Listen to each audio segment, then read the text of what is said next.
the Supreme Court has no confidence in the district court's willingness to follow its mandate. Maybe the world has gone crazy, but it doesn't bring disrespect upon the court if a judge looks at a terrible situation facing a 6-month-old child and says, I want to give you time to straighten it out.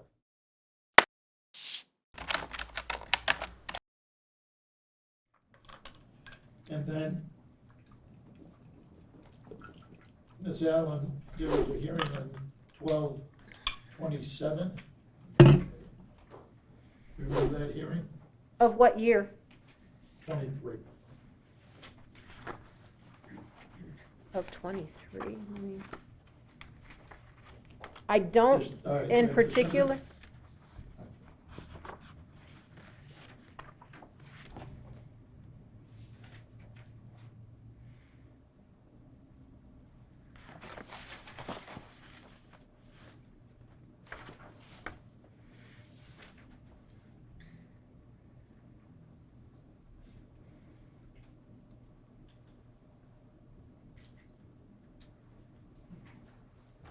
Now, Ms. Allen had requested time for placement, Correct. okay? And then the state had filed a motion on the Supreme Court at that time. Look at Jay. He's right here. Going to approach with Jay.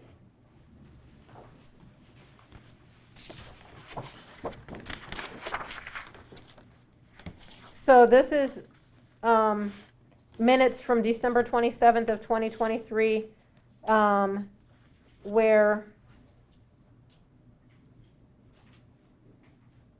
Ms. Allen stated they were still working on placement for Ms. Christman's child and suggested a status check. And Ms. Conlon, who was a district attorney, said that she saw that the Supreme Court filed a notice. This has been present. And asked, so yeah, Miss Allen asked for a status check, and it got set on April 1st of 2024 because she was still looking for placement. And the prosecutor said the matter was in fact, they filed in the Supreme Court. No, I think she's referring to the December 22nd of 23 order, where she's saying that there was an order that had been placed, and she was asking for Ms. Christman to be remanded on December 27th of 2023, but Miss Allen asked for additional time for placement for the child. So did you grant that request? Yes, and it was set for April 1st. And why did you grant the request? Because there was a baby who potentially would have gone into child haven or something, and I didn't want that to happen. Do you think that brought disrespect on the judicial system, you doing that? I don't think so, no. I actually think that, I would hope that it brings respect to the judicial system, that the judicial system has compassion for humans. And you did that and that matter was then continued? Correct. Okay. Now, when it got continued, now we're into 24? Correct. 2024? Correct. And in 2024, let me get the number.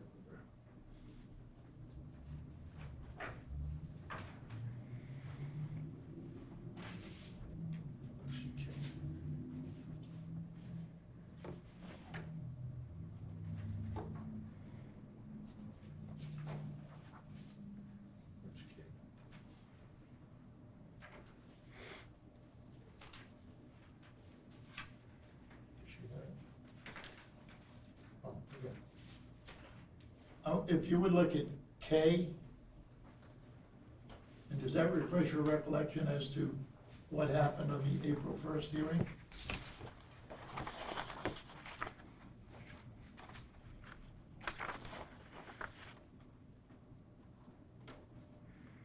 On April 1st, Miss Allen and Miss Christman were not present. The state requested a bench warrant, and I said I wasn't going to issue a bench warrant without the attorney being present because I didn't know why neither of them were present. So yes. And how long did you continue it? Oh.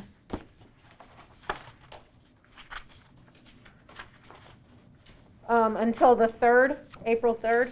So it was 2 days? Yes. Okay. And then when Ms. Allen came in on the 3rd, did she request a surrender date for the defendant? If my recollection is correct, she did. Sure, L, Tom.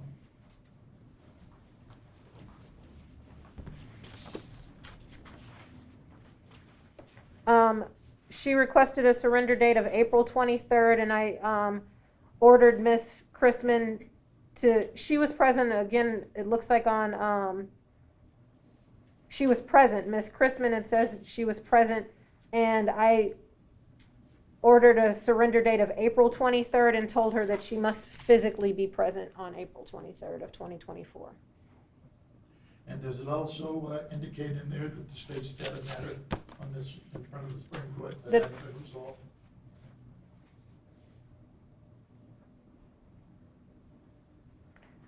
That's according to Miss Allen, said that there was the Supreme Court case has not yet been resolved, is what the minutes reflect from Okay, Miss and Allen. Based upon those statements that are contained in the minutes, you continue the case till? I set a surrender date on April 23rd. Okay. Now, the issue was brought up of whether you had filed a motion. And Whether if you I had did- filed a motion? I'm sorry, wait a minute. Whether Ms. Allen had filed a motion in front of you, Okay. all right? And I want to show you Exhibit M. I'm like Mary.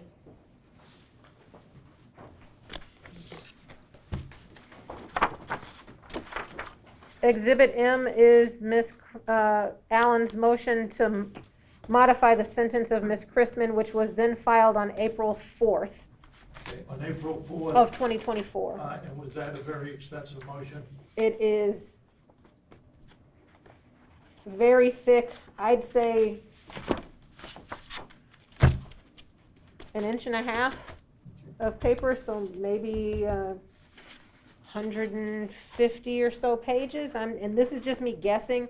They're not all numbered because some of them are transcripts. And that was in fact a formal motion filed in front of you. Correct. Did the state ever respond? I don't recall the state responding.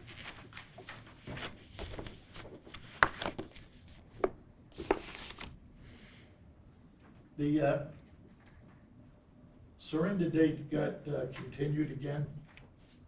Likely because of the pending motion to modify the sentence. Okay.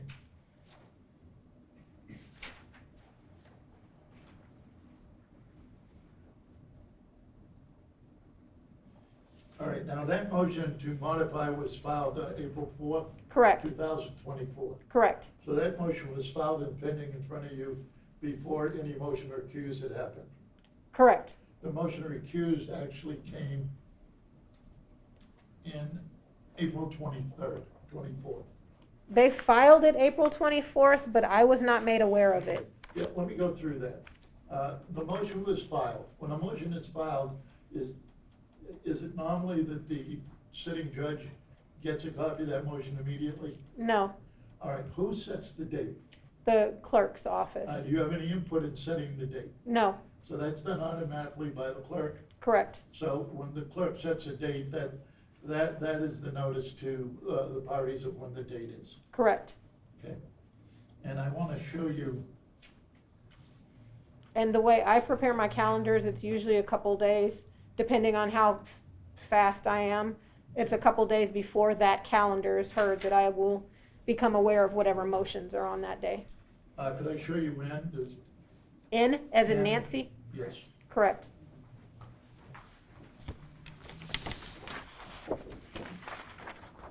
That is a notice of rescheduling that was filed on April 21st of 2024. That was the surrender date for Miss Christman, which had been set on April 23rd, was then set for May 8th. And that was done by the clerk. No, that was done by me, likely because of the pending motion for the resentencing, or for the motion to modify sentence, I'm sorry. And once again, that was filed before the state filed their motion to recuse. Correct. Now, I want to ask you this concerning the statute. You were asked about the statute and the motions to recuse the judge, Correct. and you understand that the statute requires the person filing the motion to recuse to supplement it with an affidavit? I'm sure it's in there, yeah, that sounds right. Okay. And are you aware that the person that files the motion must personally serve the judge with the motion to recuse? Yes, And you testified that previously. Now, did Mr. Ham or anyone from the district attorney's office personally serve you with that motion to recuse? they did not. So you were not made aware by the state that the motion to recuse had in fact been filed? Correct. And you testified earlier on direct examination that you became aware of that about the time that the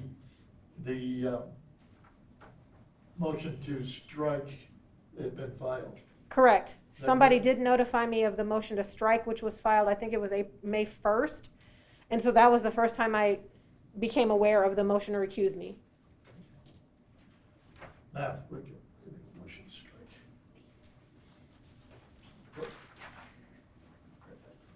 Now, the motion to strike was based upon the fact that the state had filed the motion to recuse in the wrong court. In the wrong case number. So Ms. Christman had an A case number, which is a civil case number for that ineffective assistance of counsel case. All right, She let me also had stop a, you there. Ineffective assistance is basically a petition for writ of habeas corpus. correct, And under the rules, even though it's in a criminal case, it is assigned a civil number. correct, And so it becomes a separate case styled an A case, correct, which is civil. correct, And they have, in the actual case, the criminal case is the C case. correct, And let me get the motion straight. And Ms. Allen had brought to your attention the fact that they had filed it in the wrong court, in the wrong case, with the wrong case number. right. And I want to show you Exhibit P, if that refresh your recollection as to what Ms. Allen alleged.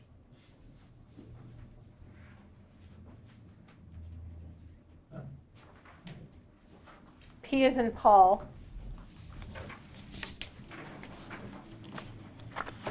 Ms. Allen filed the motion to strike the state's motion to recuse me on May 1st of 2024, and her allegations were that the state had filed it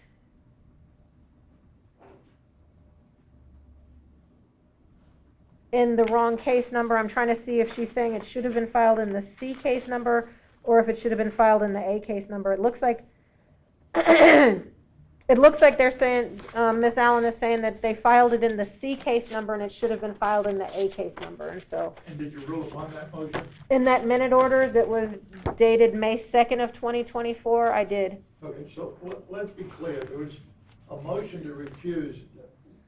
You, in fact, transferred it from one case number to another case number. Correct. So based upon Ms. Allen's motion, you saw that the C number was incorrect. It should be the A number. I agreed with Ms. Allen that it should have been filed in the A case number, correct. And you, in fact, transferred it. That's my recollection of it. Okay.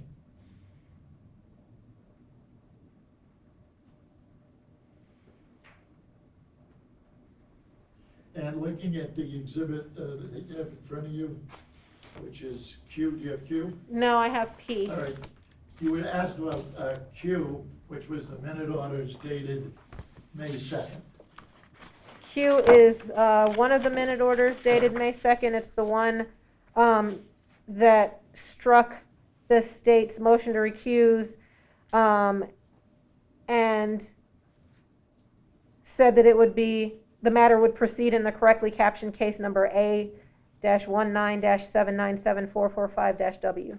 So you didn't deny the motion to recuse on this date. All you did was correct what you perceived to be an error in the filing designation. Correct. So any allegation that you somehow improperly denied the recusal motion, it was just a clerical matter of putting it with the right case number. That's how I understood it, correct. And that's, basically, that's what happened. Correct.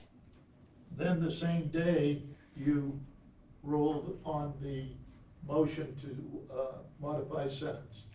Correct. And again, I don't remember the timing of it. It could have been something that I had already written the minute order for and sent it in, and then got this notice of this motion to recuse. So I don't recall. But it was issued the next day, or it was issued on May 2nd. I don't recall if I sent it on May 1st or if I sent it on May 2nd. I don't have any recollection. And those dates of when the motion is, the minute order is generated and sent out, and we have like that 3 a.m. date, that is done by a clerk. Yes, You don't designate it to be sent out at 3 o'clock. absolutely not. You just designate a minute order, and then it becomes a clerical function outside of you. Correct. That is, it doesn't, nothing in chambers happens concerning it. It's the clerk that does these dates. I mean, again, in chambers, I wrote the minute That's what I order, said. so, yeah. Right, and then it's to the clerk, and they do the issuing. Correct, So the 3 a.m. designation has nothing to do with you. correct, It would have to do with the specifics of whoever the clerk was at the time and why. correct. And what you said is you're not unable to remember the specifics of it. You gave us the best answer you could. Yes, All right. Now, once again, these minute orders, the state, the commission is alleging that you acted improperly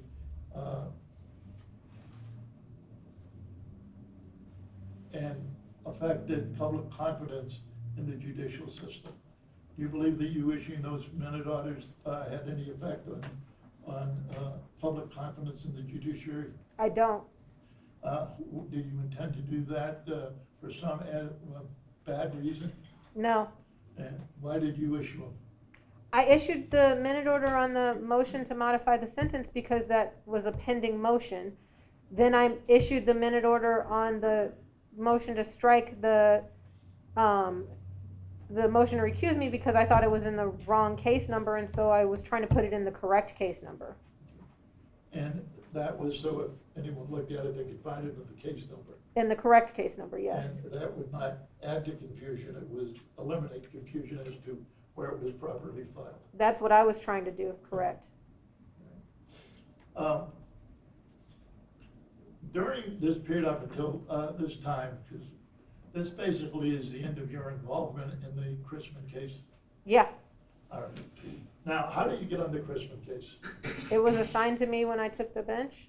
Did you ask for that case specifically to be put up to you? No, at the time I was given everything that had been in Judge Miley's department. I was given all of her civil cases and all of her criminal cases. Okay, so this was internal transfer of cases by the administration of the Judicial District Court. Correct, And so you ended up with the Krmpotic case. correct.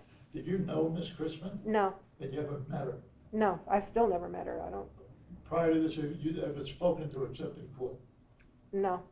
Do you know anything about what you were ruling on except what was in the motions? Only what was in the pleadings and what was argued orally in front of me, if anything was ever argued orally. Okay. And did you feel that you had an obligation to rule on any issue that was presented to you by either side? Yeah, that's what my job is. And did you? Yeah, Did you go outside the scope of that at all? I didn't think so. Oh, not did you think so, did you? No, I didn't. Now, as we go through this, there was an issue you were asked about, the orders. So if someone disagrees with an order on either side, they have the right to appeal. Correct. I tell people that all the time. And if they have the right to appeal it, then that goes out of your hands. Absolutely. And then the appellate court deals with that. Yes. And in this case, there seemed to be a lot of appellate time in this year and a half the case was pending. Yeah.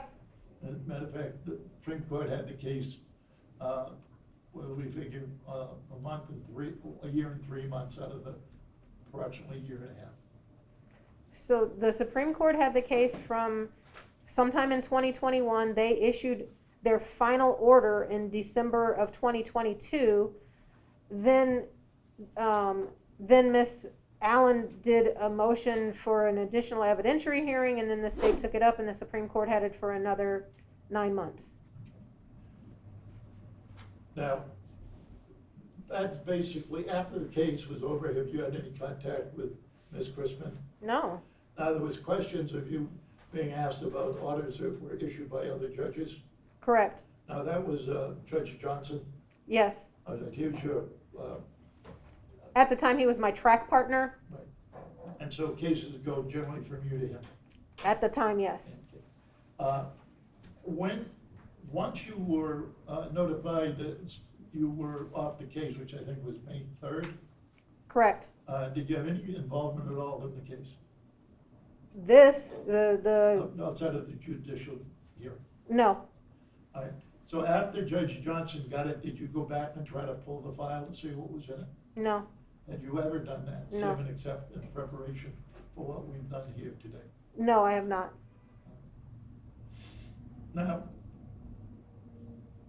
the next, the other issue that came up is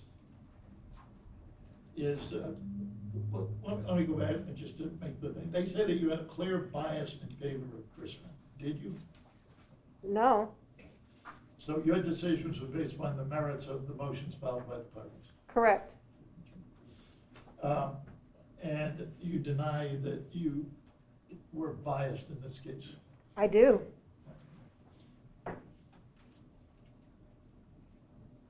Now, you testified, and you pointed it out and read it on direct examination, that the Supreme Court acknowledged, I think in May, that they had never ordered you to remand Ms. Chrisman. Correct. So all the time of this case was pending. The issue really was the idea of whether you should have given her an additional hearing to supplement the record. Yeah, that's my understanding, yes. Okay, and you thought that that was appropriate, I did. but you thought the record had been pointed out to you that was deficient, Correct. and it could have altered the result. Correct. But the Supreme Court disagreed with you. Correct. And after that one came back, we saw you then had asked for the surrender date. Correct. And actually, it was Ms. Allen asked for the surrender date. I think I said it the first time. Right.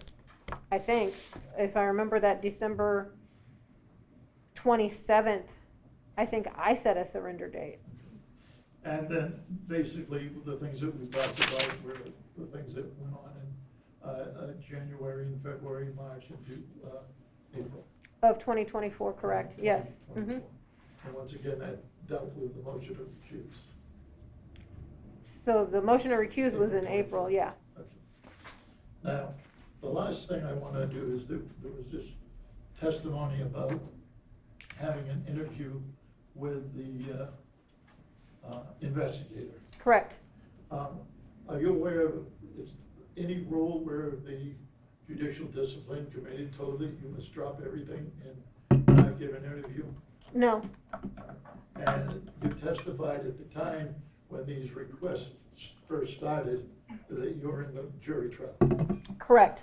And you were also on search warrant duty. Correct. Could you tell the panel what search warrant duty entails?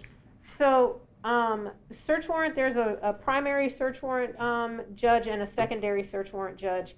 And the primary handles search warrants that are sent in from police officers all around the state of Nevada. for things that they need to get search warrants issued for, and most of them are time sensitive.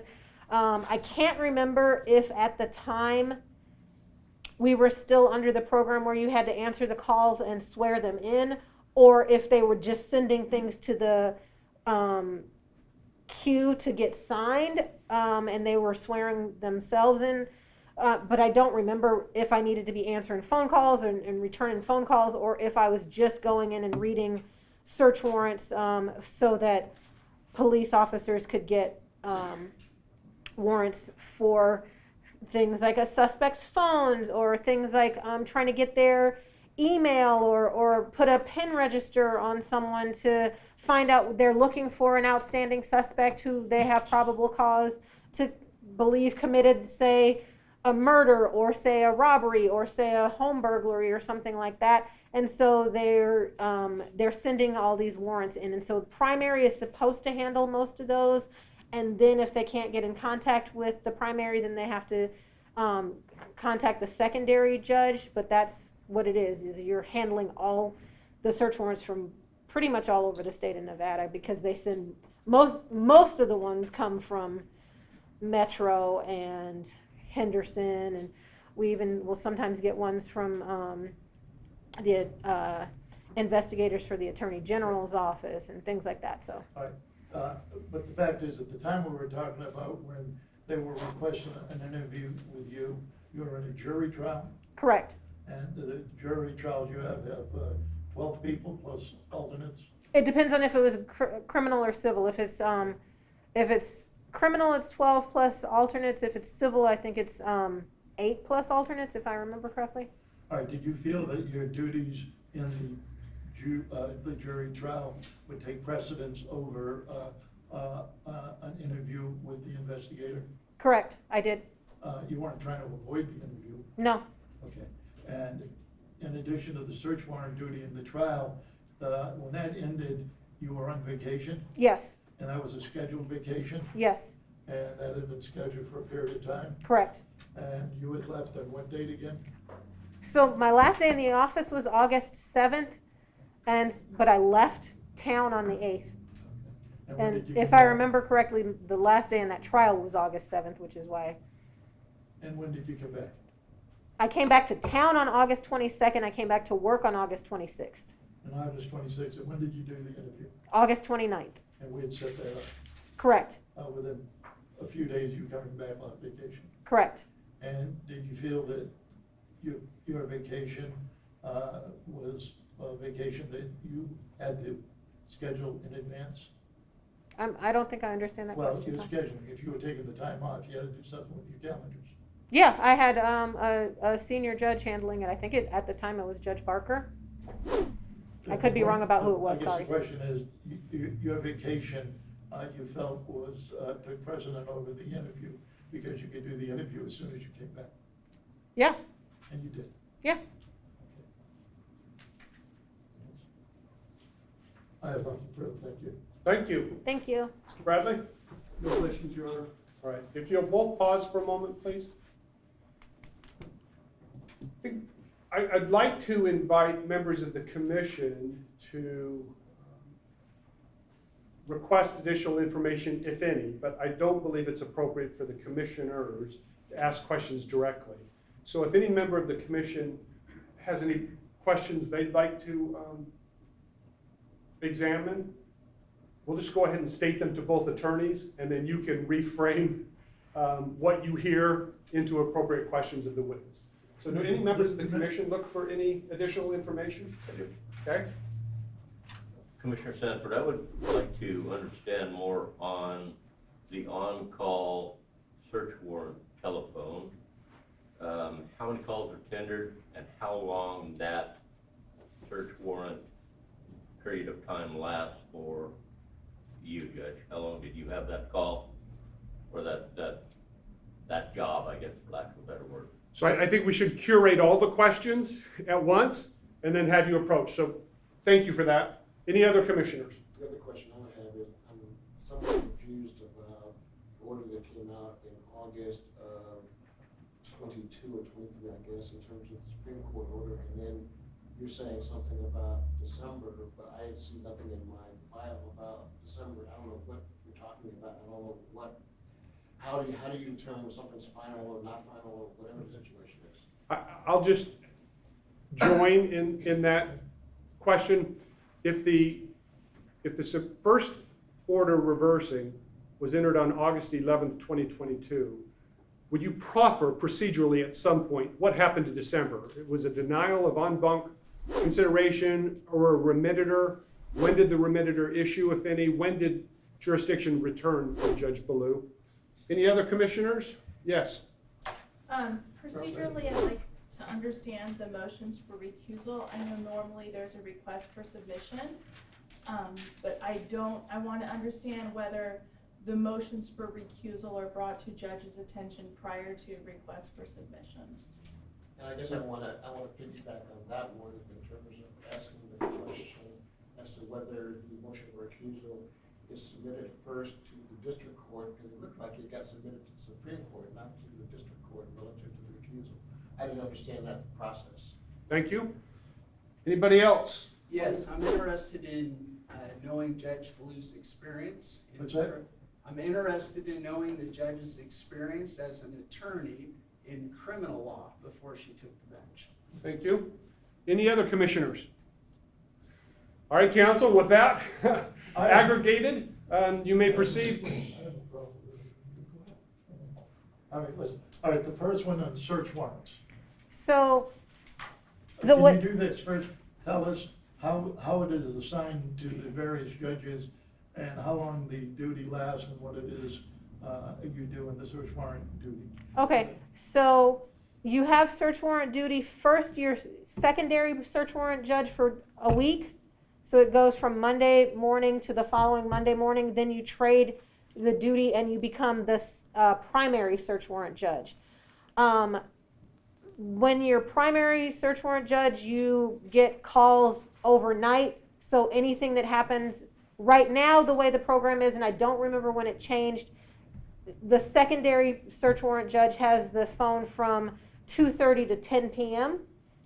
So any calls that come in, anything that comes in the search warrant queue that comes in from 2:30 to 10, you have to sign and do all of those things. And it just depends on the day, the time, how many crimes have happened in the valley, what goes on. When you're primary, you have it basically, anything that's in the queue that's overnight that's not an emergency, you just handle the next morning. You're supposed to start signing them again at 7 in the morning until 2:30. But then if there's anything overnight that's an emergency, for example,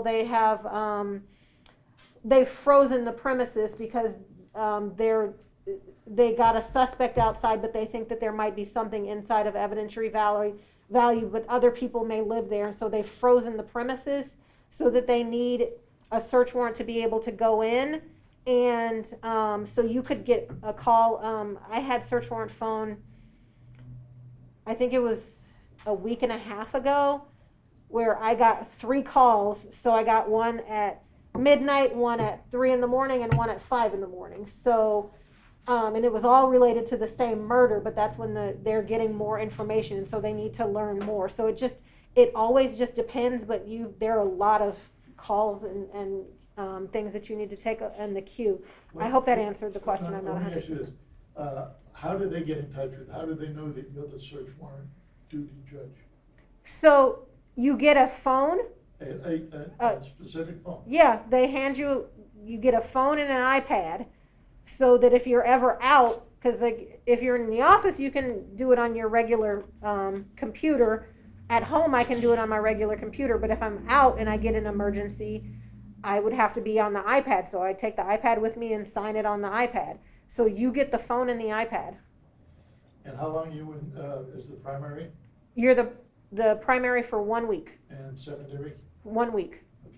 So these are 2-week blocks. Yeah, and they're back to back. You have to do your primary and your secondary back to back. And sometimes they're in this time frame we're talking about, you're in search warrant duty. Correct. Okay. And let me just ask you about the emergency aspect of it.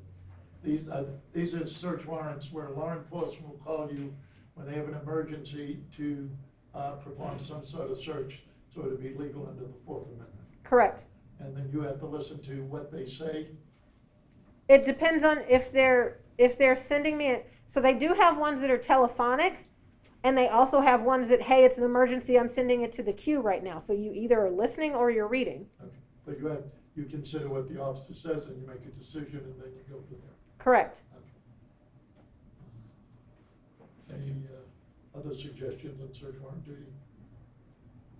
No, that answers my question, thank you. Okay. Let's see, what was the next? Oh, the next one concerning the due dates. I don't understand the dates. What's I that? don't understand. Okay. Where August versus December, Okay. I don't understand that. Okay. All right. Judge, a matter gets appealed to the Supreme Court. Correct. The Supreme Court issues a ruling, Correct. okay? And after that, the litigants have a certain period of time to ask for an additional hearing in bond. Yes. All right. And that's what happened in this case. If memory serves, that is what happened in this case. So the initial audit came out In August of 2022, Ms. Allen requested an en banc hearing, if I remember correctly, pretty close to immediately. And so then it then came back in December of 2022 denying the en banc. Okay. When was remitted or From which one? that one?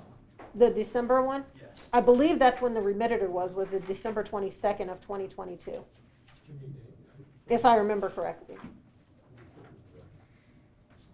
So I'll say it like- let me just see if Mr. Bradley will stipulate to the admission of this single document that appears to be dated in December. As we think about trying cases on the merits versus rule compliance, this appears critical. Mr. Bradley? Absolutely no objection, Your Honor. All right, so then describe what it is, and if you'll hand it to me, I'll make sure that it becomes part of the official record, and I'll share it with my commission colleagues.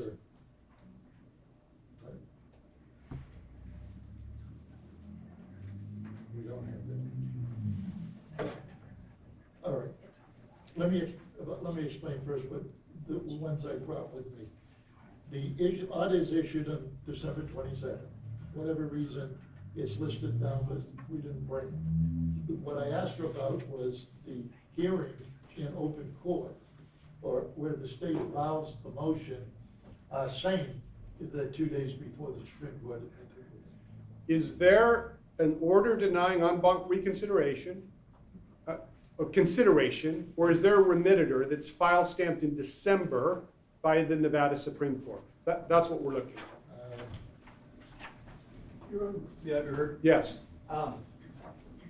Actually, in one of the exhibits that council provided, it does have a date of remitter, and it was actually on January 18th, 2023, and I would so stipulate. Would you approach with that, please?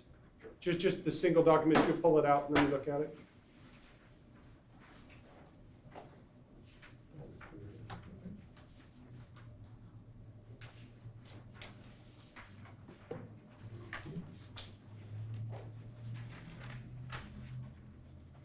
Actually, a check next to the appropriate date. I've been handed a copy of the Nevada Supreme Court's Register of Actions. It shows the entire chronology of the appellate procedure, and it reflects that on January 18th, 2023, the Nevada Supreme Court issued a remitter and denied rehearing. We'll make sure this is part of the record. All right. Anything further on the, why, how this happens? Was there an actual motion or something of that nature Yeah, that had to the- be filed in order for this to happen? I don't, Okay. actual paperwork in terms of what we're I talking don't about, have it. or as opposed to oral. No, it's basically on this the. Hold on. One voice at a time, please. If you'll, counsel, if you'll just wait, and then Commissioner will wait as well. I'm wondering, was this paper or was this oral? How did these things go about? I guess I'm also trying to figure out. What happens is the Supreme Court makes a rule. There we went through whatever. They issued their rule.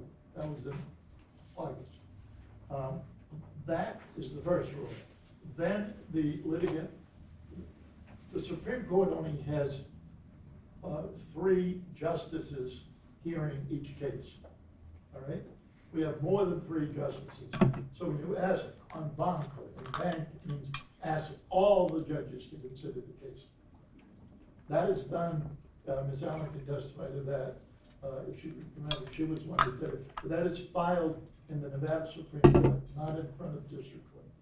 That is what the defense attorney in this case will file in front of the Supreme Court.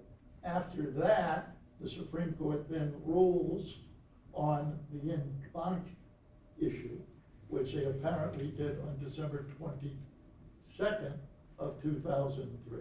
And then they issue a document in Latin, the remitter, and that is technically the thing that sends that issue back to the Supreme Court.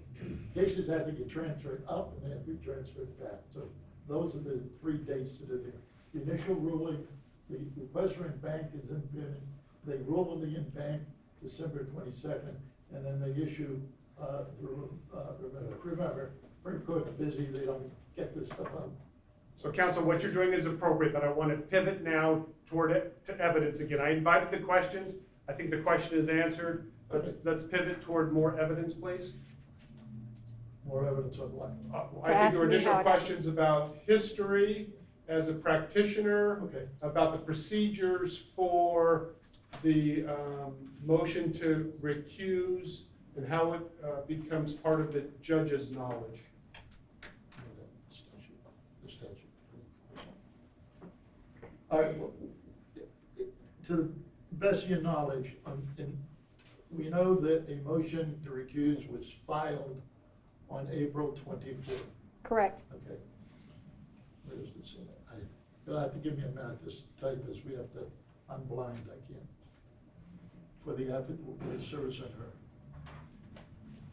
After the motion recused is filed, any motion that's filed goes through the clerk, correct? Correct. It's not necessarily brought to the judge. Correct. Some attorneys send the motions over at that time, some don't. Most times, most attorneys don't. Okay, that's fine. I just was trying to, for the commissioner to explain what happens when these motions are filed. So motions get filed and they get calendared. I don't see the motions until I'm prepping my calendar for the day that it's heard. A motion to recuse me should have been served on me, but wasn't in this case.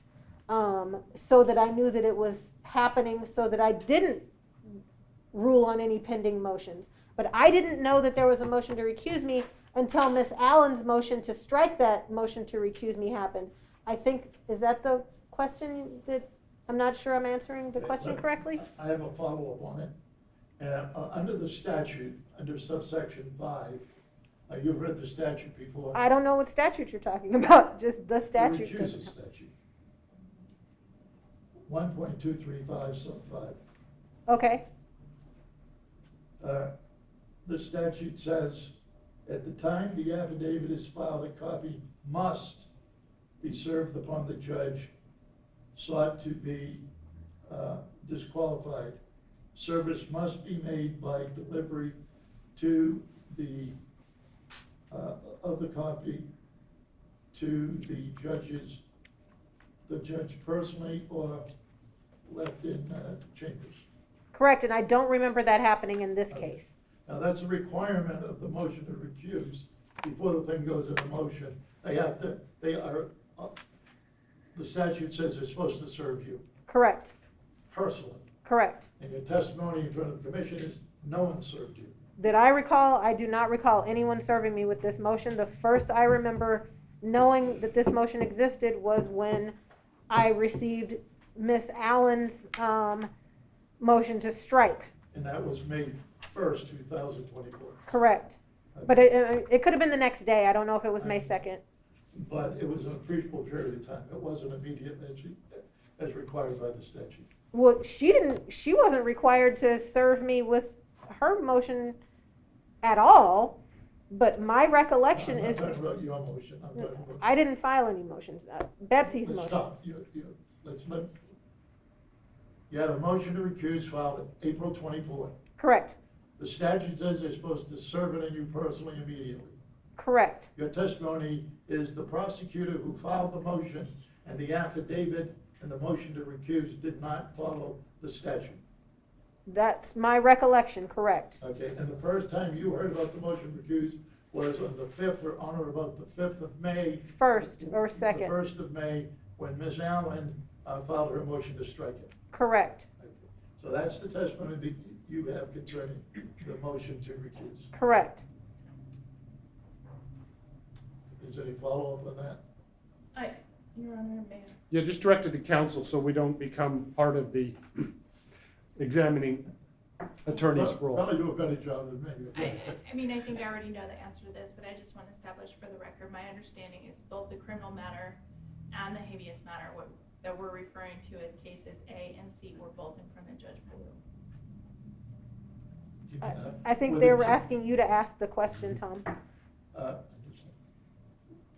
The A case, which is the civil writ or habeas, and the C case, which is the underlying criminal case, were they both in front of you? Yes, the way that happens is the judge who had the criminal case gets assigned the same civil case, and because both of those were in front of Judge Miley, I received both. Okay. And when we're talking about the time of the A cases, once you were judge, you would be in charge of the A case?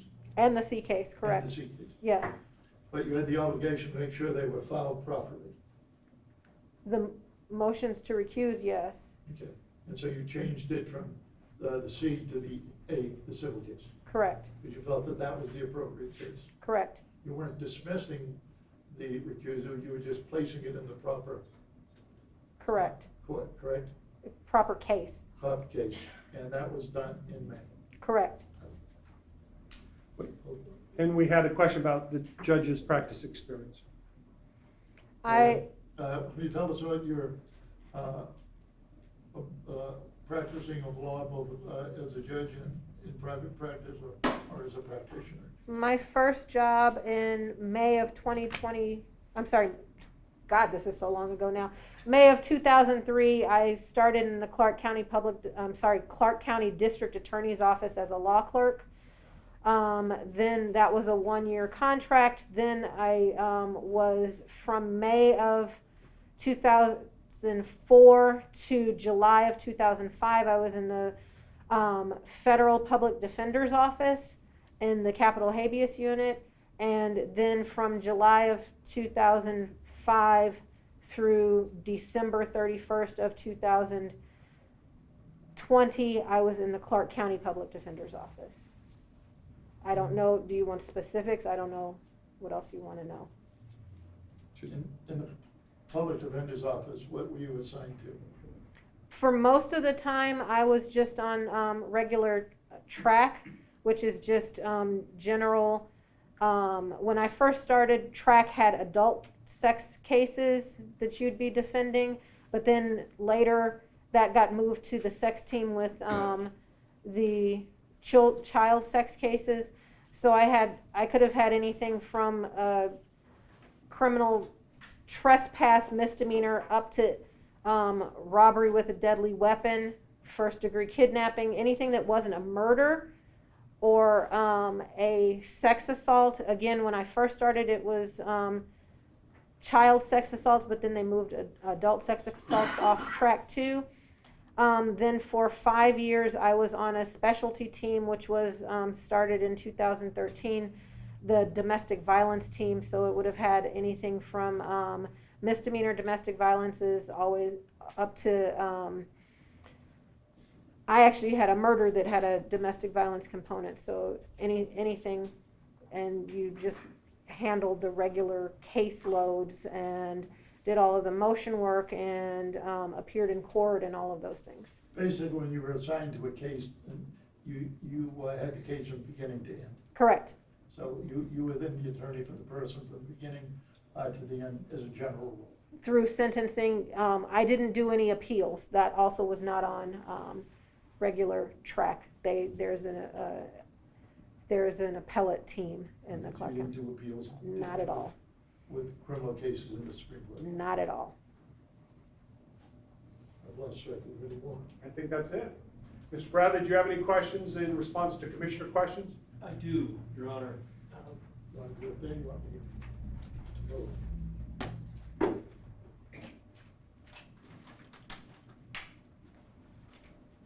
I just made myself. Don't cheat. Go ahead. May I ask the questions from here?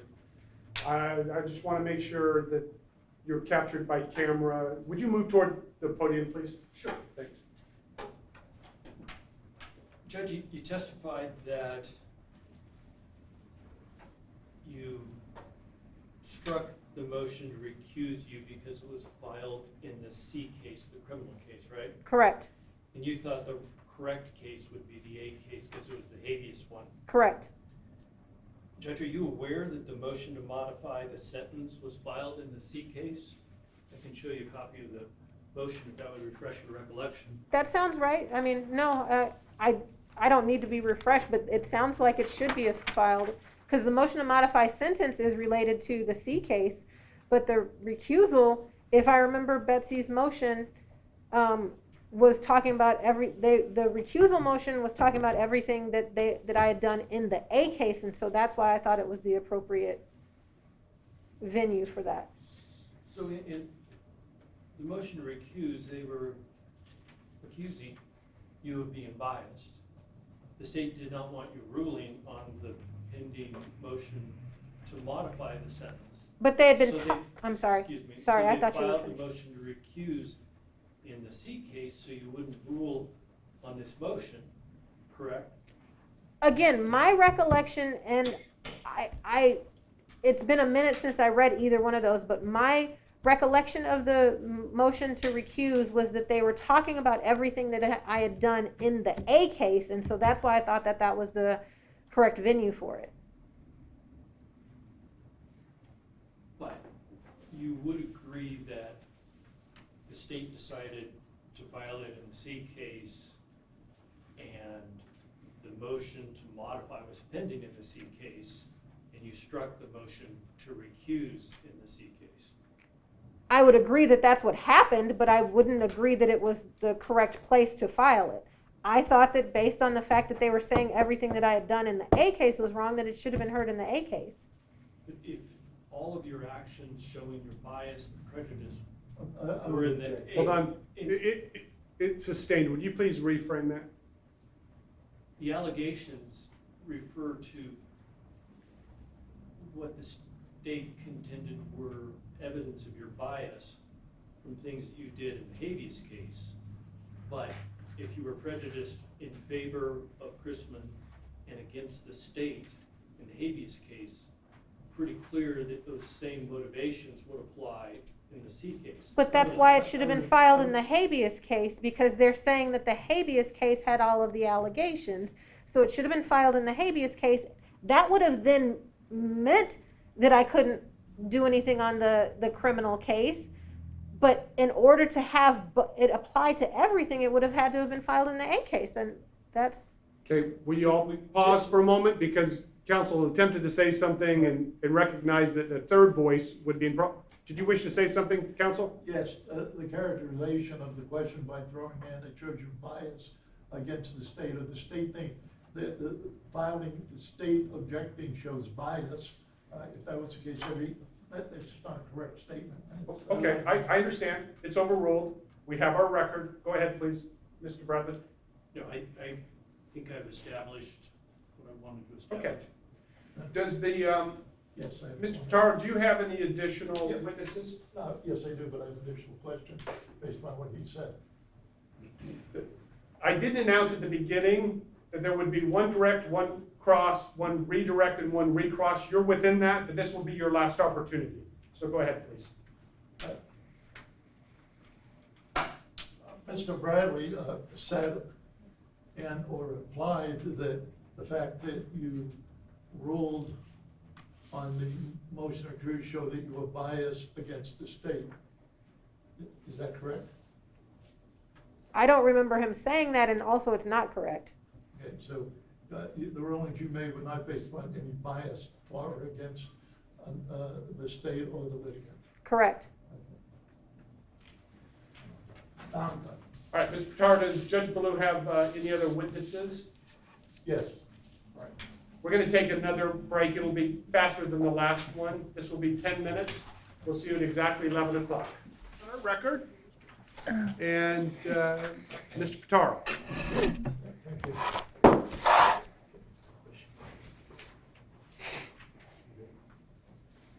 Do you want me to swear her first? Oh, I'm sorry. Yes, thank you for that. Would you please stand, raise your right hand, and face the reporter? Sure. Ouch. Give me a second. Right. Do you solemnly swear the testimony you will give in these proceedings will be the truth, the whole truth, and nothing but the truth, so help you God? Yes. Good morning. Good afternoon. I don't know. Good morning. One of Okay. them. Will you state your name for the record? Sure, Betsy Allen. And what do you do for a living? I'm an attorney. How long have you been an attorney? 26 years this year? 26 years this year. And what area of law do you practice in primarily? Only criminal defense. So how long have you been a criminal defense attorney? Since the beginning, I did smatterings of civil and family, but it's always been criminal defense. I want to direct your attention to a case, Mia Chrisman. Are you familiar with that case? I am. You tell the panel how you became familiar with that case? Actually, it's pronounced Maya. She was appointed to me by the Office of Appointed Counsel. I'm sorry, with the, Oh, sorry. She was appointed to me by the Office of Appointed Counsel.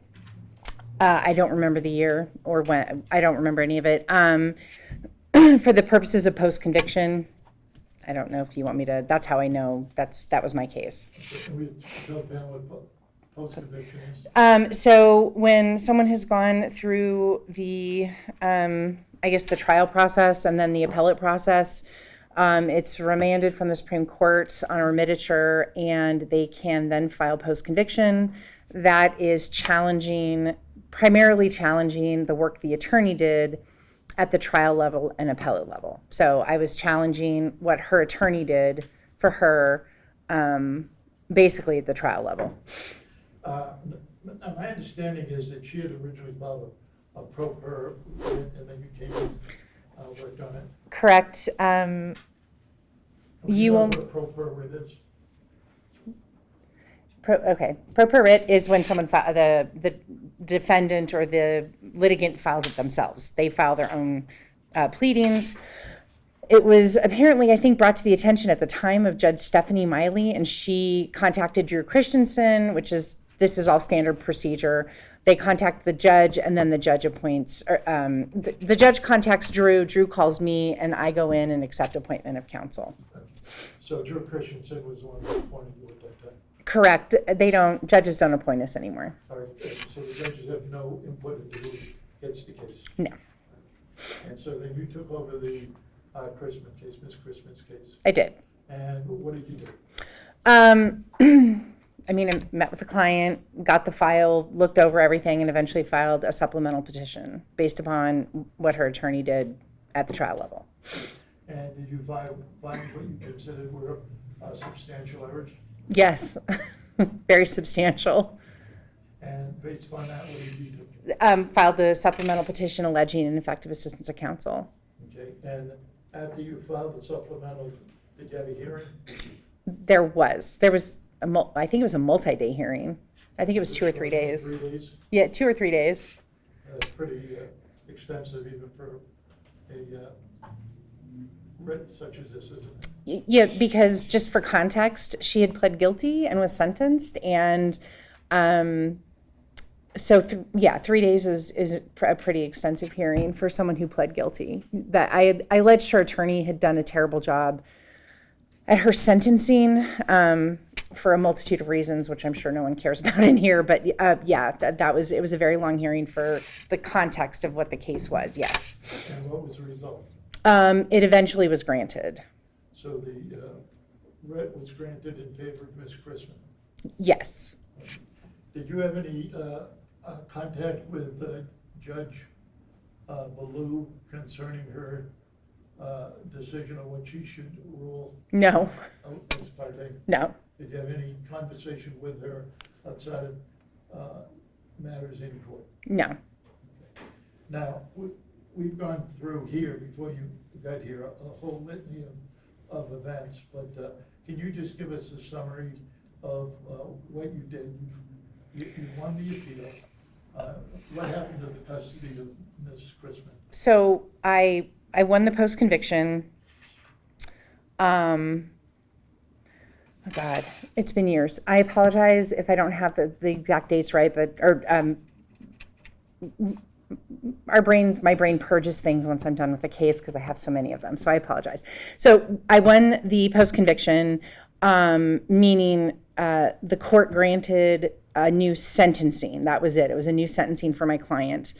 The state indicated they wanted to appeal it, and which they eventually did. In the interim, I believe I filed a motion for her to be released because once the new sentencing was granted, her judgment of conviction would have been set aside, so she was no longer under a judgment of conviction, and she would have been ineligible to stay in Florence McClure Correctional Center, which is the women's prison. So she would have been essentially remanded to Clark County Detention Center pre-sentence, which I don't know.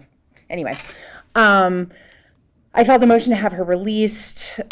She was eventually released as the appellate process is taking place, because that's all separate.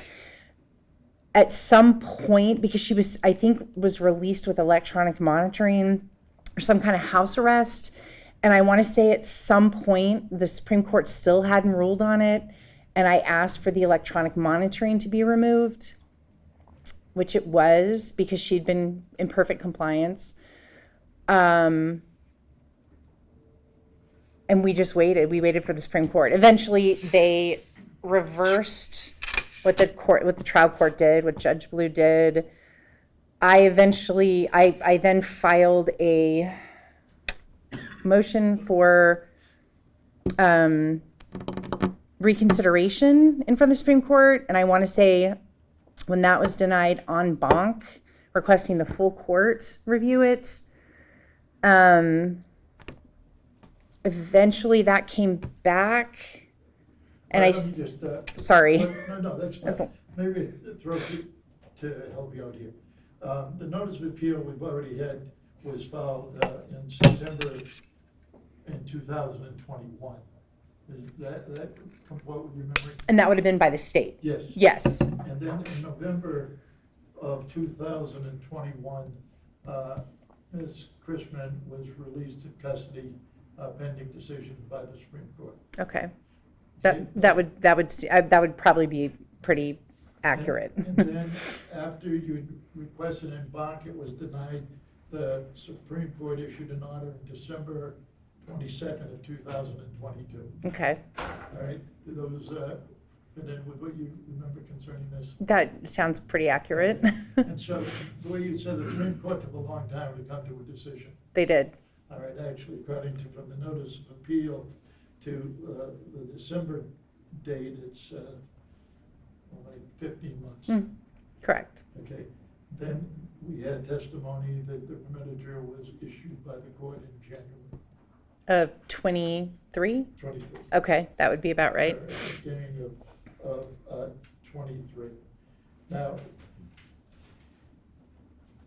the state had moved to remand Ms. Chrisman.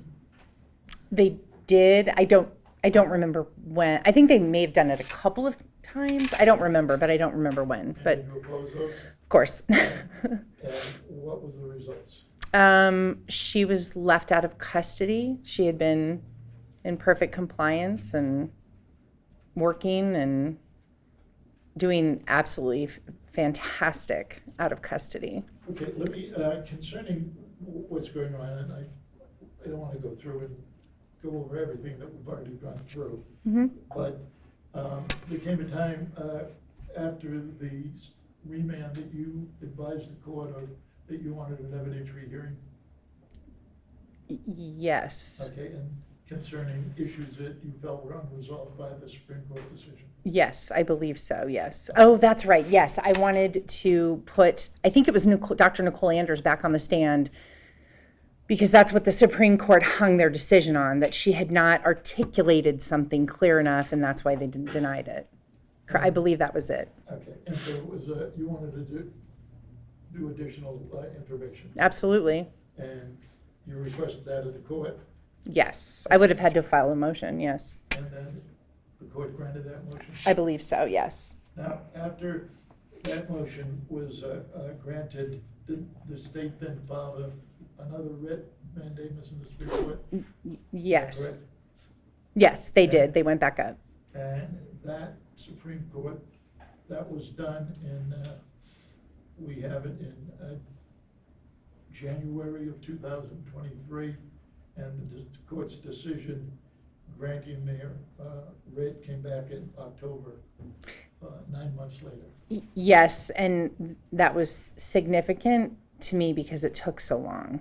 Okay. I was a little surprised it would have taken that long. So that was an additional 9 months Yes, over and above what had happened yes, before they even gave you the ruling. correct. All right. Now, in October of 2023, you had made a request to surrender Ms. Chrisman, a sentencing date. Yes, And did you bring to the attention her status with her child to the state or to the court? to every, oh, yeah, she had had a child, yes. All right, can you tell the panel what it is you were arguing concerning that? I was requesting some additional time before she was remanded so that she could find placement for her very young child. My client had a really, really horrible history of. Your Honor, I object. This is not relevant to whether or not, I don't need the speaking objection.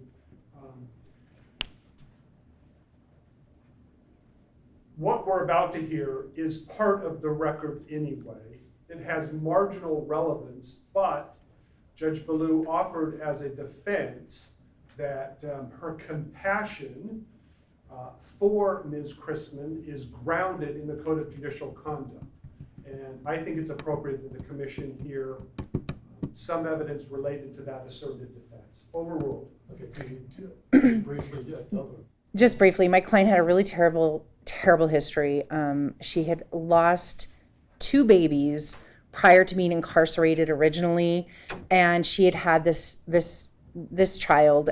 She called it a rainbow baby, and we didn't have a lot of options to where she was going to leave that child. My client had been in foster care and had been horrible, and we didn't want to put that child in foster care. So we were trying to find something to do with that baby without putting him in foster care. And I think with that, we now move on, That's fine. because any further, I would sustain.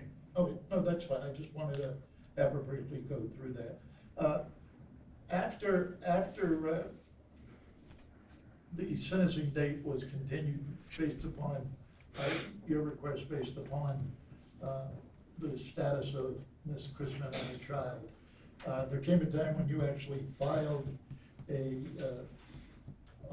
motion to modify the sentence, Yes. and I don't remember when, or like, I don't remember the series of events, but eventually, yes, at some point I did file that, yes.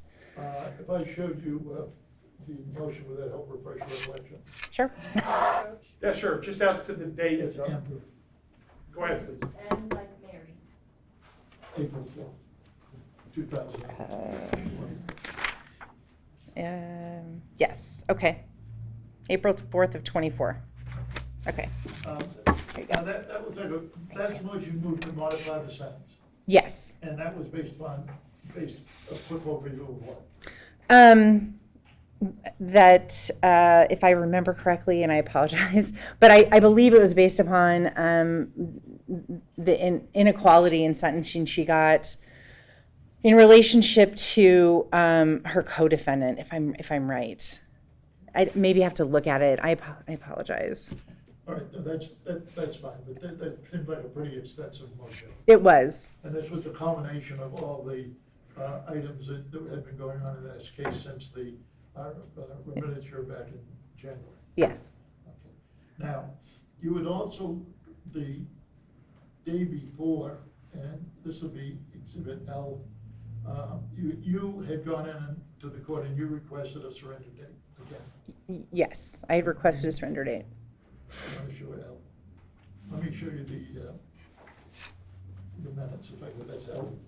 Okay. Let's see.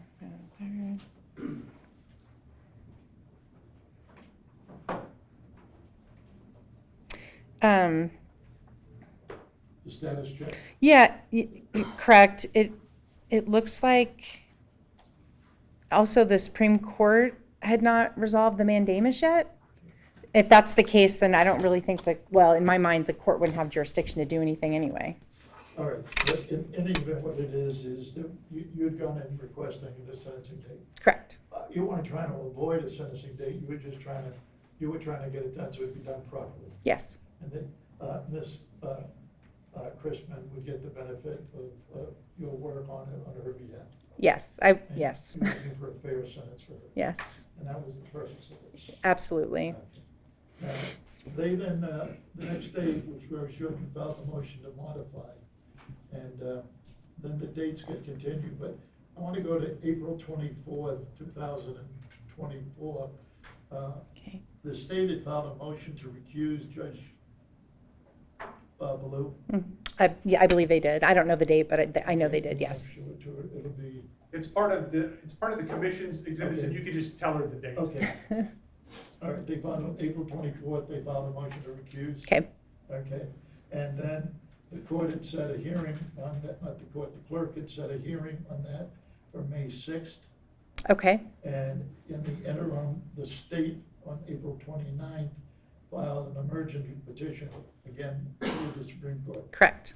And then on May 1st, your motion to strike was granted in that the designation of the case from a criminal case, a C case, was properly put as an A case. Yes. And that was at your request again.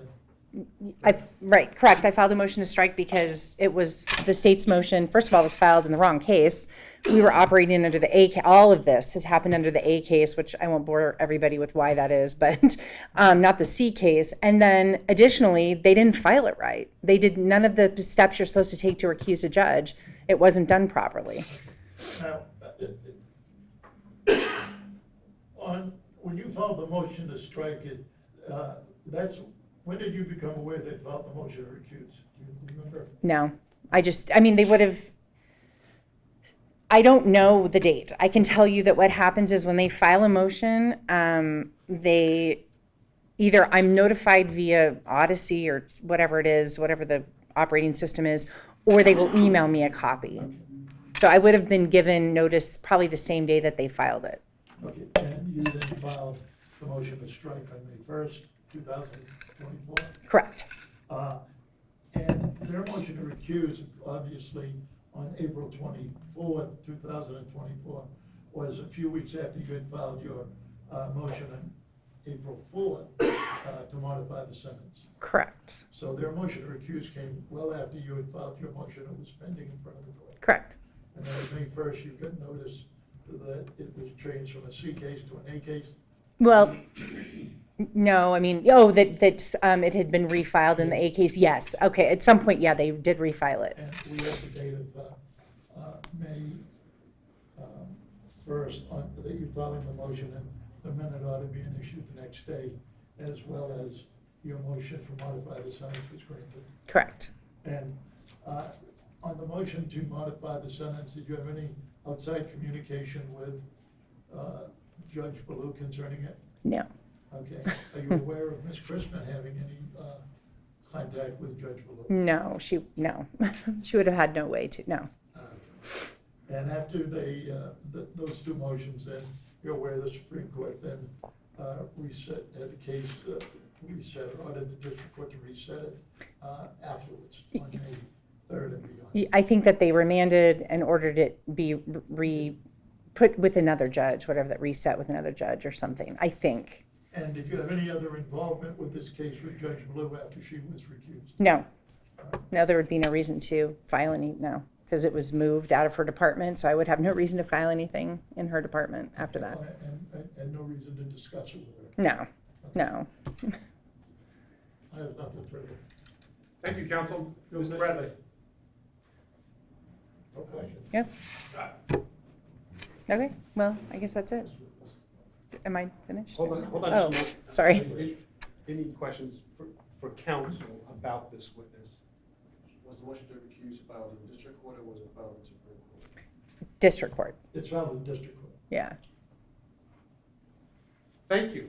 You're That's free to it? step Okay. down and leave. Thank you. That's it? Oh, The rest. oh.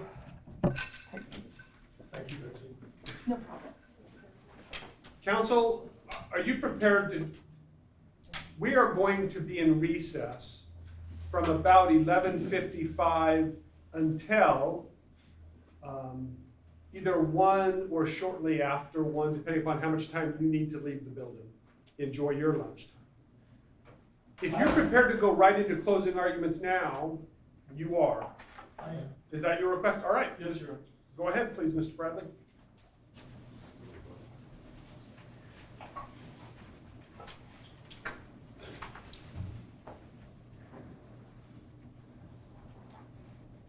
There's been some discussion about what the true operative date should be. Although we found a document indicating that the 1 August 2022 order was not, the case wasn't remitted to the Supreme Court until the following January. But I would note that in the Supreme Court's final decision, third decision of the Krmpotic case in May of 2024, the court noted that, at least they thought, that the order was, the operative date was the August 11, 2022. So I think there's been a lot of discussion. But don't you agree that the trial court does not have jurisdiction until the remitter is issued? That's correct. And the remitter was issued in January? Correct. The Supreme Court, at that point, expected in January that the writ would be immediately enforced. The court, in its October 23 decision, said our order of reversal determined that Krmpotic had not shown an entitlement to relief for ineffective assistance of counsel. It did not direct the district court to hold new evidentiary hearings on the claims we concluded lacked merit. This order of reversal resolved Krmpotic's ineffective assistance of counsel claims and required the district court to enter the order to give effect to that judgment. That is, enter an order denying the post-habeas petition. The district court instead sought to do precisely what it lacked authority to do, to reopen consideration of an issue specifically resolved by this court on appeal and seek new evidence material deviating from the court's mandate. So, starting in January, this district court had an obligation to immediately enforce the mandate. It did not.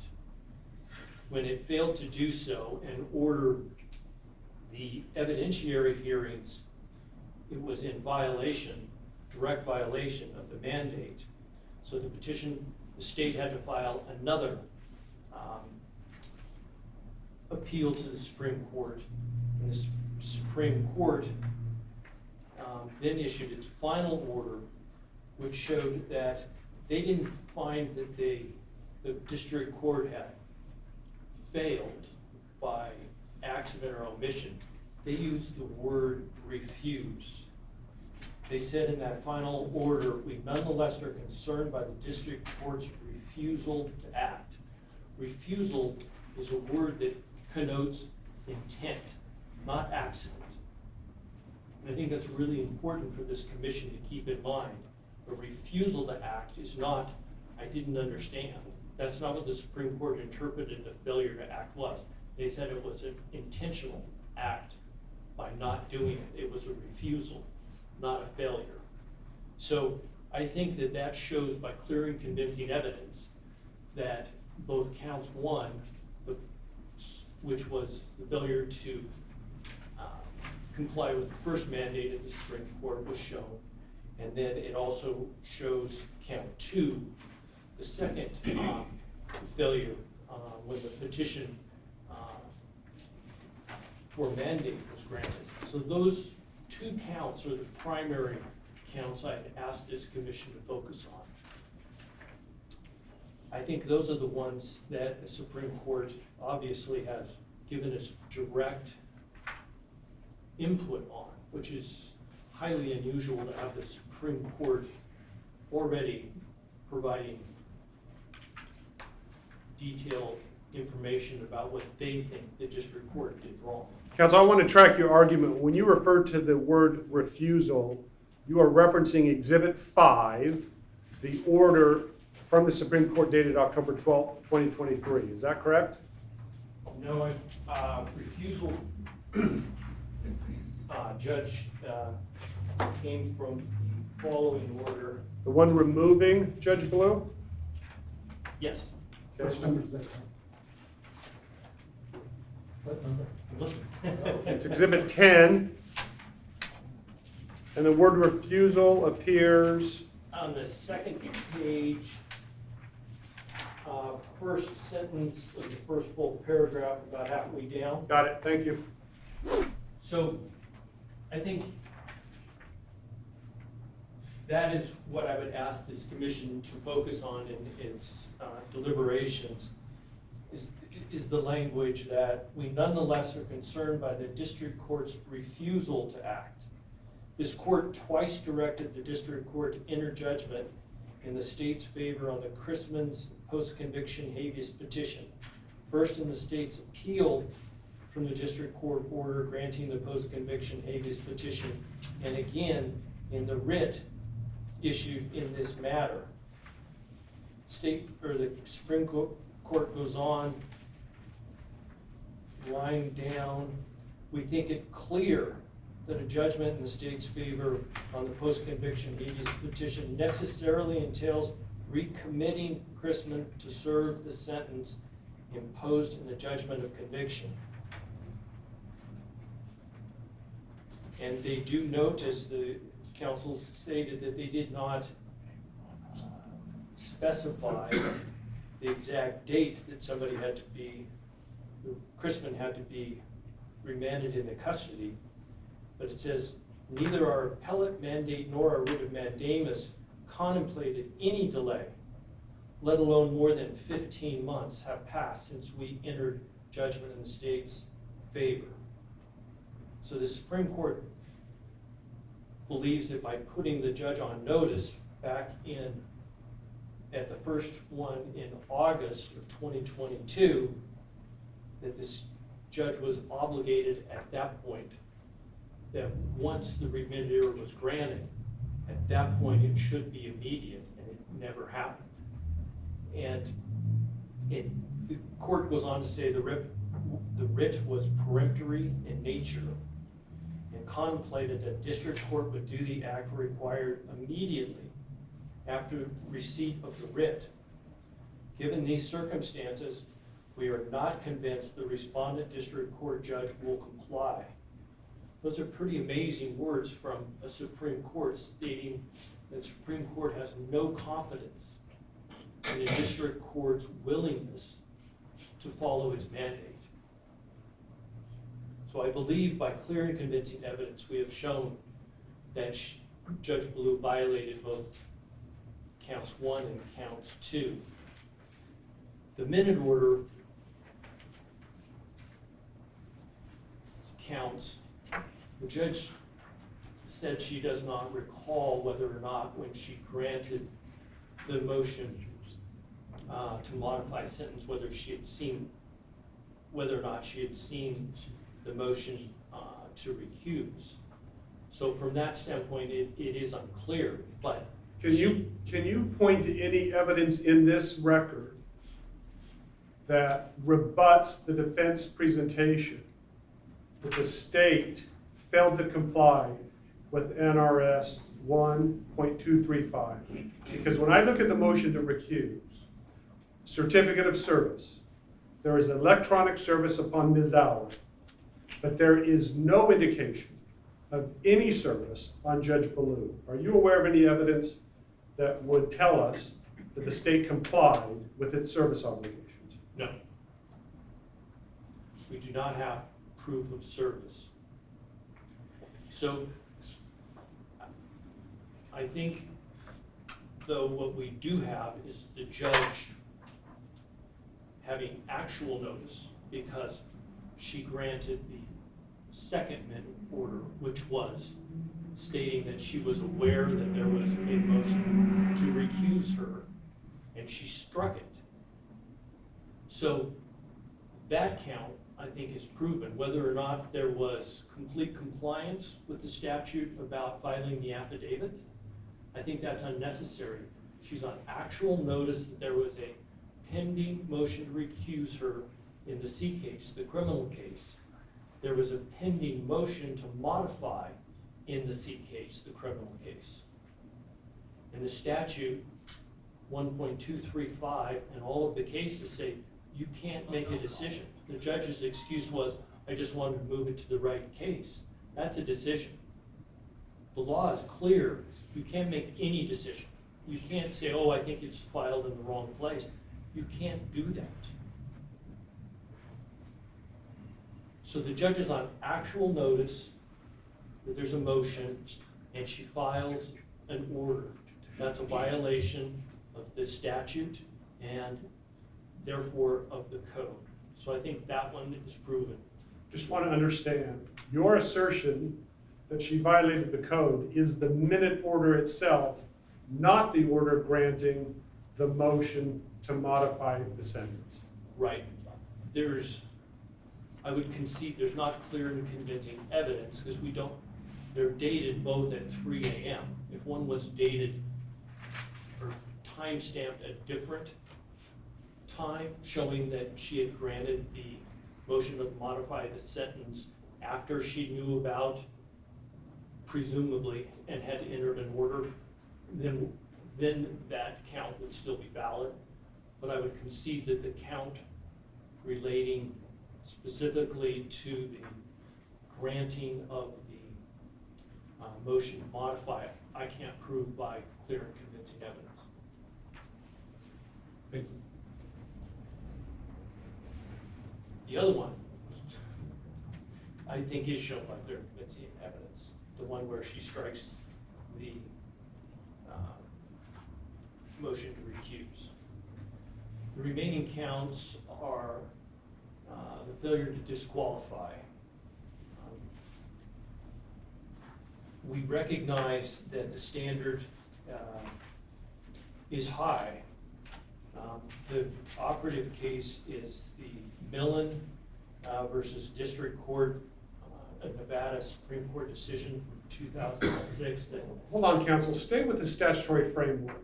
If a motion to disqualify or recuse is filed under Chapter 1, the judge then either agrees and voluntarily recuses or files an affidavit denying the bias or cause, and then the chief judge either keeps it or refers it to another judge. So I just want to be clear, your argument is that she failed to voluntarily recuse herself. Is that your position? She could not rule, Judge. If she certainly had the option to recuse herself, and then that would make the motion moot. But she can't rule on the motion. She can't strike it. I understand.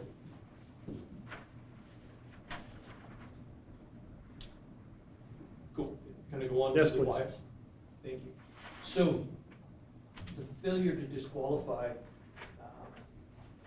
we have guidance from the Nevada Supreme Court, and I think this commission gave an advisory opinion adopting the Millet decision from 2006.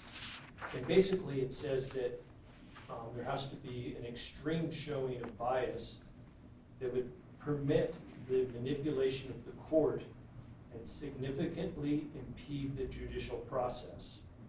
Well, I believe that the delay of 15 months or something around there shows that justice was impeded by Judge Ballou's refusal to deny the habeas petition, refusal to enter judgment in favor of the state, and refusal to remand the defendant. It's not just remanding the defendant into custody. She refused to actually deny the petition after she was on notice in August of 2022. That's what she had to do. So we've heard excuses about she didn't do it because she kept doing, different surrender dates because of the personal circumstances. But she still had refused, according to the Supreme Court and her own testimony, to enter judgment in favor of the state and deny the petition. So it's not just the failure to remand because of a personal situation.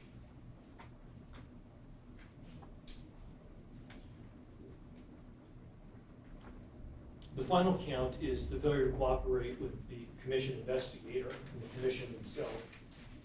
So I understand that the judge was busy with the jury trial. I understand the judge was busy with warrant duty. But from July 31st until she left on vacation, August 7th, she's asking the commission to say that she didn't have 5 minutes to look at her schedule, find available times for her, tell her JEA, call the investigator, and tell them these are the dates that I'm available. So not 5 minutes in a week she didn't have. And I think that if the commission looks at the timing of the issuance of its censure, which was only approximately a month or so before, I think that the commission can infer she didn't want to hear from the commission. She didn't want to talk to the investigator. She had just been publicly censured. And I think that that explains her refusal to cooperate. I believe that it's at its core, the judge is obligated to do her job. She's obligated to follow and obey the law. She's obligated to make fair and impartial decisions and to act with integrity. By refusing to follow the mandate of the Supreme Court and enter judgment in favor of the state and deny the petition and ultimately remand the defendant into custody, she violated that job. And I think it's incumbent upon this commission to appropriately discipline her. I'm not going to presume to tell this experienced commission exactly what the discipline should be, but I would argue that another censure would not be sufficient. I think it has to be more serious, and would leave that to the commission and its experience. Thank you. Would you pause, please? Do any commissioners have questions for counsel?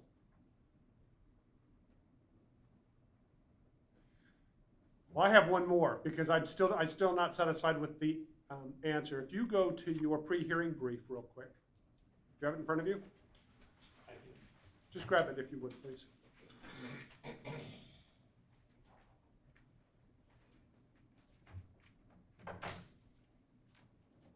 Paragraph 4. Are you there? Yes. You are asking this commission to make a finding by clear and convincing evidence that Judge Ballou failed to disqualify herself in violation of law and code. But doesn't Judge Ballou have a statutory right to deny the basis for disqualification and ask another judge to determine if she's biased or not? I don't believe so. I think it's incumbent upon her to disqualify herself. the way I read the rule, Judge, and I don't have a case to cite to you, but the way that I read the rule, it says a judge shall disqualify herself if she cannot be fair. Can I ask a question in terms of, is it fatal if you do not serve the judge with the motion to recuse pursuant to 1.235? Because basically that is part of what is required in order for it to be operative. Is the motion itself operative if the judge is not served relative to this case? I think the judge is on actual notice of the pending motion. I agree that. That's not what I'm agree- asking. I'm asking about, the statute says X.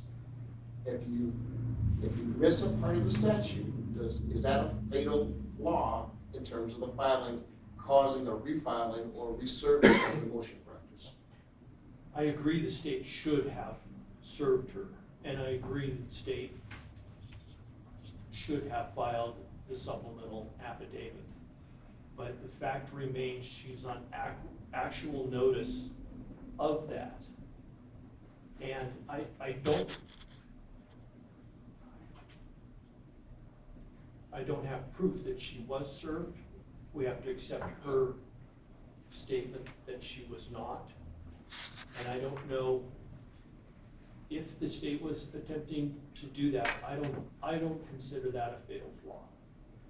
But I agree there was not full compliance with NRS 1.235. Thank you. I'm sorry, the statute does not say they should though, it says they will, I'm not on sure. service. It mandates how that service is to be done, and that's, your wording is they should, well, it doesn't say should. No, you're right. It is mandatory. The statute requires the state to serve. Thank you, counsel. Mr. Pitaro.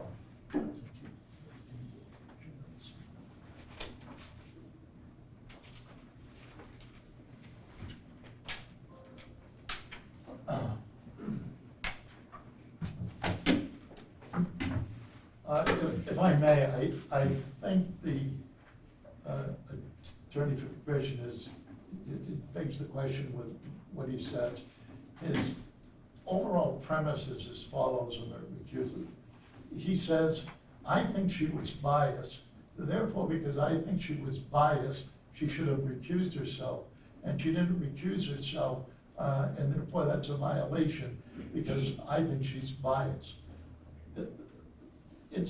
That's not how it works. This hearing is not to relitigate the criminal case. Quite truthfully, from my reading, if you relitigated the case, you'd come to a different decision than the Supreme Court, but you can't and I can't, all right? But the issue is, what did Judge Ballou do? This idea where he quotes the 15 months delay, we pointed out through the timeline that the overwhelming majority, over a year of that, a year and 3 months of this, was because of the Supreme Court had it, not because Judge Ballou had it. And so to blame her for that is not, it's not kosher, that's not the way it works. This is not here to litigate the case. It's Judge Ballou is a judge. Her job is to rule on motions. Motions brought before her. She ruled on motions brought before her. She made her rulings, and she told you and in there why she made her rulings. I mean, maybe I'm wrong. Maybe the world has gone crazy, but it doesn't bring disrespect upon the court if a judge looks at a terrible situation facing a 6-month-old child and says, I want to give you time to straighten it out. I don't believe anyone thinks that brings dishonor on the court. Arguing it does, it blows my mind. And that's what she did, and that's what she said, and that's where we went. The idea that she's biased because she ruled on this, she had, after reading the motion, and the only way she could make a ruling is based on the motion, is that the prior attorney, after 3 days of a hearing, screwed up. Now, the Supreme Court let it go. Well, Betsy Allen's obligation was, and she did, to go against that. And she did it legally, she did the motions properly, they were filed properly, we've gone through the whole sequence to it. One of the early questions is, well, did you ever file a motion besides oral? You saw the size of the motion she filed over this case. This is while it's out there. The Supreme Court admits that they never told her that you have to remand, Miss Christmas. I'm sorry. Be nice if it's Christmas, but it's Christmas. But the fact is that she was out of custody, and that was her discretion of what to do. She said she was basically following what it was. In there, one of the minutes, and she was in a terrible position. And the judge considered it as far as the remand. And so this idea that the court specifically said you have to remand her is not in the record. As a matter of fact, it's the opposite of what it is. The court says, we didn't do that. Now, we think you should have, but they take responsibility. We never asked you to do that. As a matter of fact, in that same motion, the state wanted contempt. And the court says, no, there's no contempt. Now, the other thing is, we're in front of you for your decision. And your decision is, did Judge Ballou violate the canons of ethics by doing intentional acts, by ruling on cases where she was obviously biased? There is no evidence to support that. The state has not brought anything in. What they brought in is a litigant filing a motion and another litigant dealing with it, and the judge having to make the decision. Judges can't be sanctioned, quite truthfully, and it's in, I don't have the exact site, but I'm sure you're aware of it. If they make a reasonable, or they make a ruling and it is wrong, that doesn't establish misconduct. What establishes conduct is you go out and try to do something intentional. Say, I know me, my Chrisman, and therefore I'm going to rule in front of her. The testimony in front of this panel is she's never met her outside of in court. She never spoke to her outside of court. She never spoke to anyone about this outside of court, and her only speaking and writing was done in response to motions filed by Ms. Allen and the prosecution. That's what you're supposed to do as a judge. If we're going to start now sanctioning because there was an issue of a disagreement, then we might as well throw the whole system out. You have to find clear and convincing that she was biased, not because of her rulings, but she gave the rulings because she was biased, and there is nothing there. You know, and I'll tell you how far we've gone, this motion to recuse. The statute's clear. We read subsection 5. You must do it. And they didn't do it. So, well, that's okay. If the state didn't do it, they really must have. This is not an issue of notice. This is an issue of a recusal and following the statute before it is. And that's all she did. That's all she did.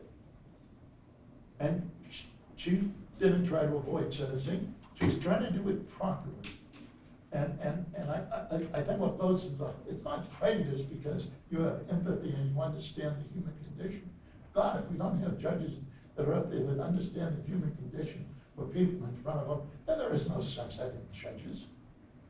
We don't have to go through the facade of pretending if we have that sort of a situation. She was surrendering on, and the issue came up with the child, and it went.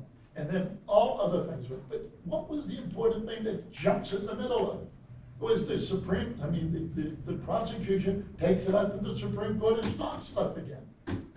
And I leave that out. So she did nothing intentionally. She did what she did. Does she think her rulings are right? Yeah.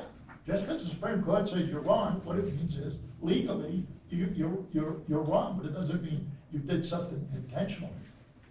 I've been involved in a number of cases where our Supreme Court has made mistakes, and I had to go to federal court to correct it. Sometimes it takes days, sometimes weeks, sometimes decades. But because the Supreme Court might have ruled that way doesn't mean they're evil. It means we look at it and we have judges that make decisions, and that's what she did.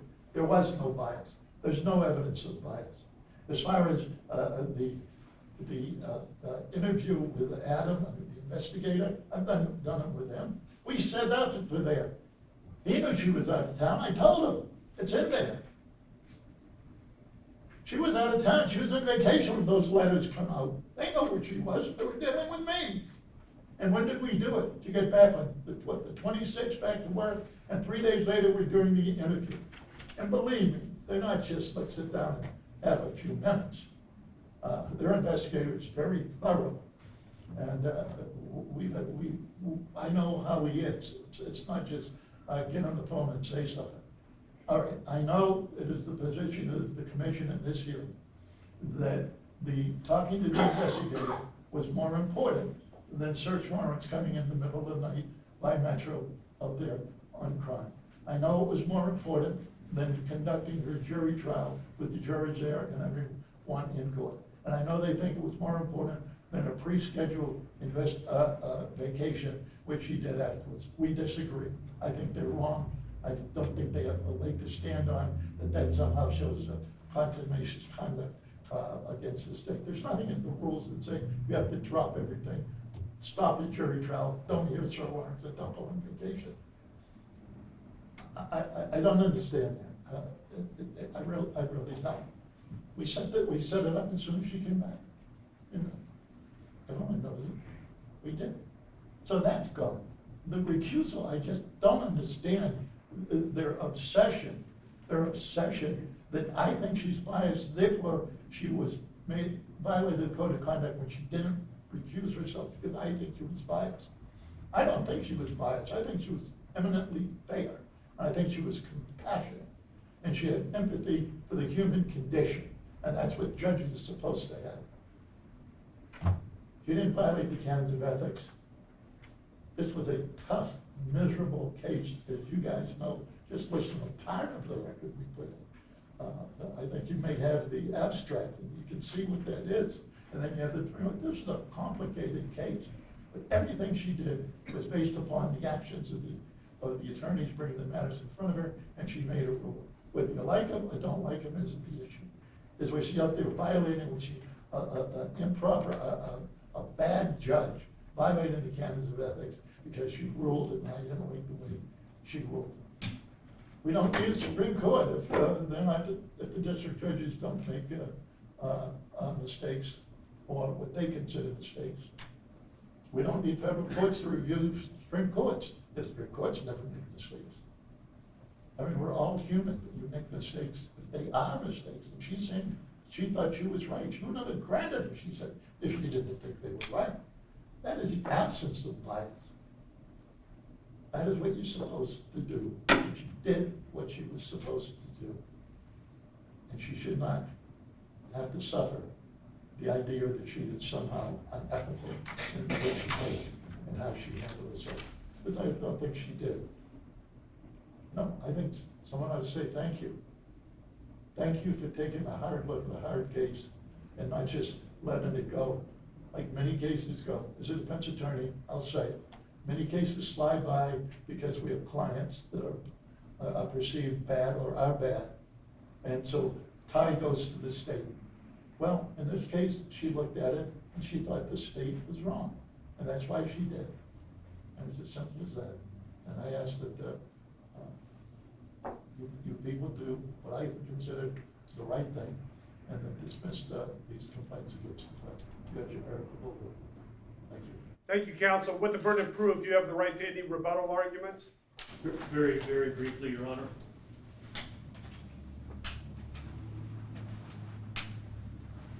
We believe that the bias is shown by her refusal for over a year to actually deny the pending habeas motion, to enter judgment in favor of the state. And perhaps she had reason to delay the surrender, but she had no reason to not deny the petition, enter judgment immediately, and give effect to the mandate. So I think that's where the bias is shown.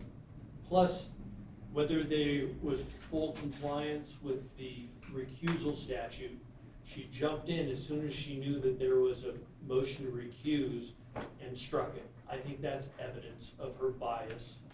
The fact that she jumped in and granted the motion to modify the sentence when there was still this pending motion is bothersome. So, and as far as the scheduling the failure to cooperate, is that she wouldn't call or have her assistant call to say, these are my available times. We're not saying that she had to agree to cancel her vacation and come in for the interview, but just to at least respond and show that she was interested in cooperating with the commission and not wait 2 weeks until she got back from vacation to even schedule it. And yes, she did come in for an interview on August 29th, but she had been served with a subpoena as soon as she got back. She had to comply. Thank you. Hold on, counsel. You previously agreed that a direct appeal, notice of appeal divests the district court of any jurisdiction to act.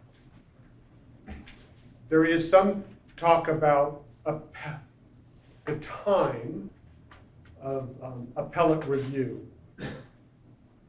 What is your understanding of the district court's jurisdiction to act, not when there's a direct appeal, but instead when there's a petition for extraordinary relief? Was Judge Ballou denied jurisdiction to act during that second interim period of appellate review? No, I don't believe so. I can't cite you a direct authority. But what the state was asking for in the subsequent, after the appeal, was tell the judge she has to act, tell the judge she has to comply and deny the habeas and to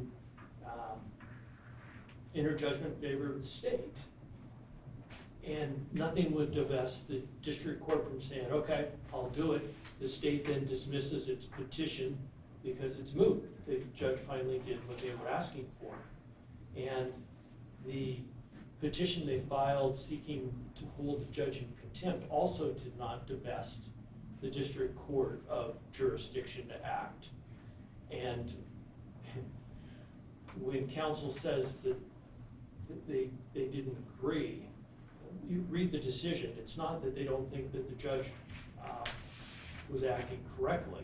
It's just that they didn't want to hold a sitting district court judge in contempt because there was no trial, there was no finding that the judge was in contempt for them to review it. So I think it was the wrong sort of framing of the motion by the state in that final one, but it was sufficient that the Supreme Court thought her actions were so egregious that she had to be removed. And I think the Supreme Court's decision to do that shows, as they stated, she refused to act, and I think that's what the commission should focus on. Thank you. All three attorneys and Judge Ballou, thank you for the way that you conducted yourselves today. Ms. Reporter, thank you. We will now go off the record, and I tender this matter back to the chairwoman. We will be in recess.